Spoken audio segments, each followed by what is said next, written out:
Let's talk about the Republicans who saved democracy. Yep, you heard that correct. Thanks to this new indictment by Jack Smith, we now know why President Trump's conspiracy to overturn the 2020 election did not succeed. And it did not succeed because of Republican officials in key states and some at the federal level that stood up to Donald Trump, saw through his lies, and refused to go along with his criminal conspiracy. I think it's important to know who these individuals are and acknowledge them for a few reasons. The first reason is that this goes to the heart of the argument that Jack Smith is making. Jack Smith is saying that Donald Trump willingly knew that he lost the election, knew that his claims of fraud were false, knew that the election was fair, and continued on with these lies and efforts to defraud the government and to overturn the election. Republicans who voted for him and endorsed him were telling him there was no fraud. So first up, let's talk about Rusty Bowers, the former Arizona House Speaker. Trump and Rudy Giuliani, one of his co-conspirators in this indictment,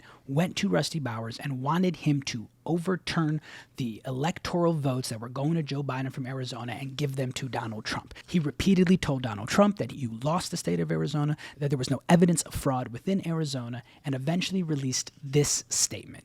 I voted for President Trump and worked hard to re-elect him, but I cannot and will not entertain a suggestion that we violate current law to change the outcome of a certified election. Rusty Bowers wasn't the only person, right? In Michigan and Georgia, elected Republican officials stood up to Donald Trump and repeatedly told him there were no evidence, there were no legitimate claims of fraud in either of those states. Georgia's Secretary of State, Brad Raffensperger, stood up to Donald Trump and told him that there were no lies, even after Trump pressured him to find 10,000 more votes. Mike Shirkey, the leader of the Michigan Senate, stood up to Donald Trump and told him that there was no evidence of fraud. And Republican Michigan House Speaker Lee Chatfield also stood up to Donald Trump, releasing this statement. I fought hard for President Trump. Nobody wanted him to win more than me.